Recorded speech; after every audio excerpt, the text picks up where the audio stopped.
Welcome, race fans, to this edition of Post Time at Portland Meadows. I'm Tom Harris, alongside big-time Bob Travers, as we take a look at today's race action. Bob, big week in sports, and you called it, my man, the Boston Red Sox in 5 games, and you said it last week that that's the way it was going to go. Yeah, congratulations, hometown team. They look really strong, best baseball team in baseball. So yeah, I gave LA 1.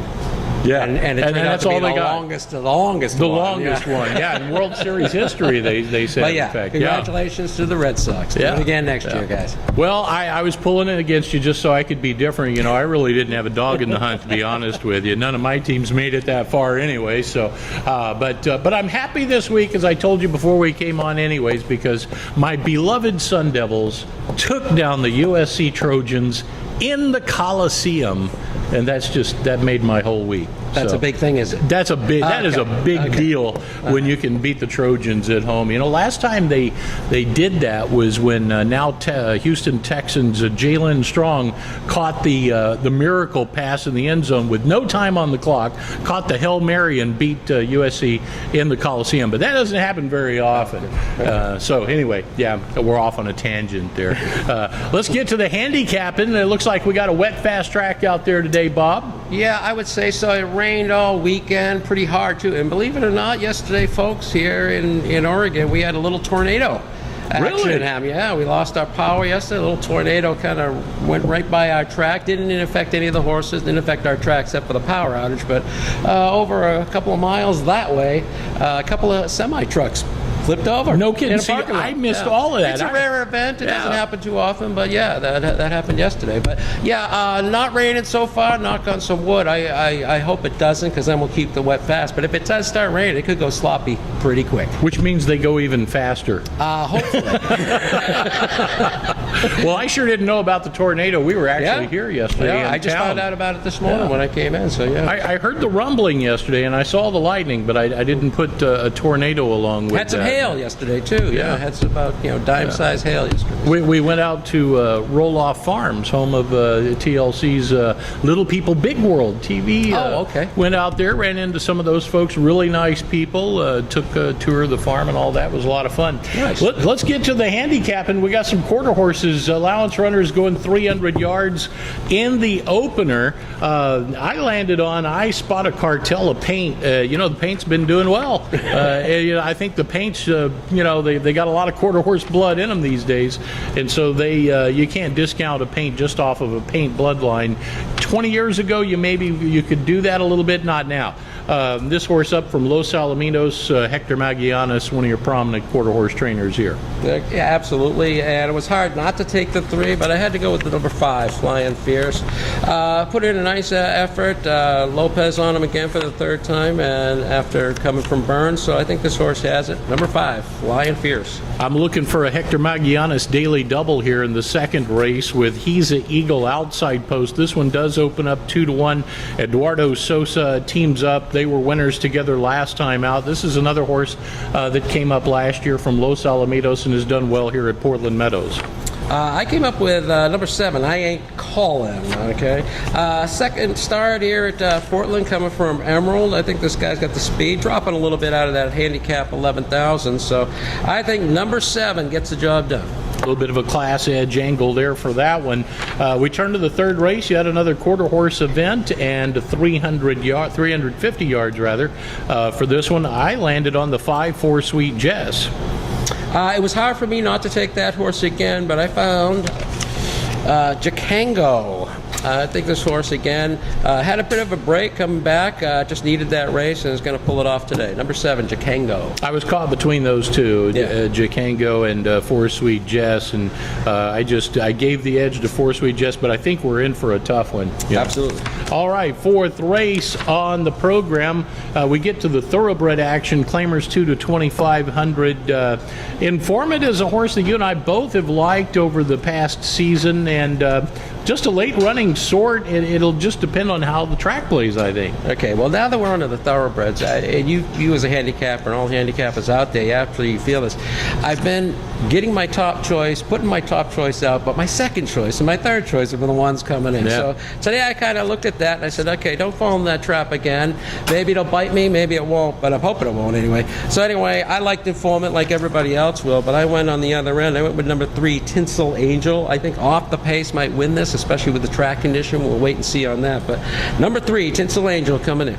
You know, and having said that, if you're an exacta player or trifecta player, it does work out a lot of times that our second or third place selections win more often than the top place. So that's just a little side note. Maybe it'll work out. I don't know. Fifth race, the 6 horses who I got. Bob Shotgun Bandit, this one up from California, been racing at Golden Gate and Fresno, has good speed. 6 furlong distance, I think will be okay.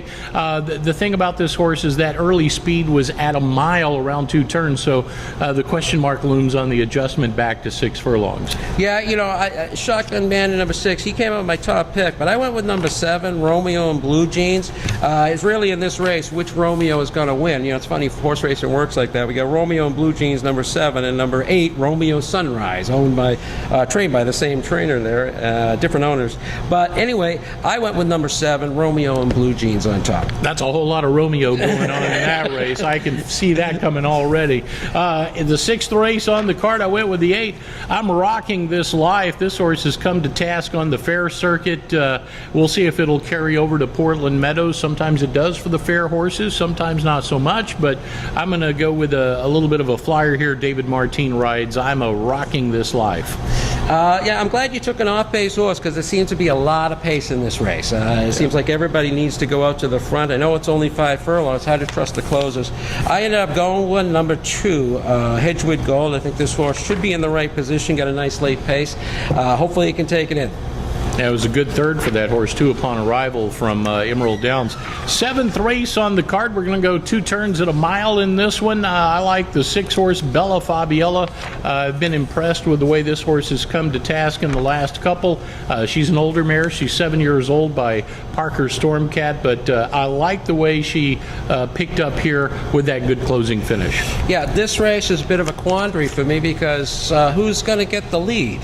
Looks like the 3 should be the 3. Just one. He's moving up in class greatly, a little bit. Is he going to get the lead? Then I looked at the 9. Is he going to get the lead? Doesn't really want to go to the front, being on the outside. I came up with Bella Fabia and 7, Pulpit Hannah. I went with 7, Pulpit Hannah. I like Zanillo on the 2 turns. I think he's got a good clock in his head for that. Number 7, Pulpit Hannah. And we both land on a 12-1 morning line long shot, so that doesn't happen very often. Not that we don't pick long shots, because we do, but not the same one generally. 8th race on the card. We're back to sprint range at 5 furlongs. Crowded Ways, the 2 horse up from Los Alamitos. Nick Lowe's been bringing us these California arrivals, and he's saddled a few winners too. Should be there, absolutely, but I came up with a bit of a long shot, talking about your double digits here. I came number 9, Come Find Me.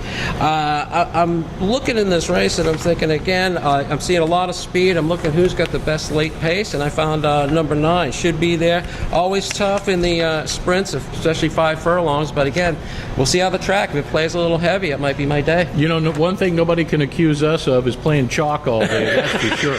We go out on the edge. Where's the fun in that? We go out on the edge here, folks. I like the 8 horse, My Lady's Secret, in the 9th race of the day. My Lady's Secret's just been a now racehorse, Bob, 4-year-old by Grindstone. Still a young filly, and she seems to me like she's just getting better and better.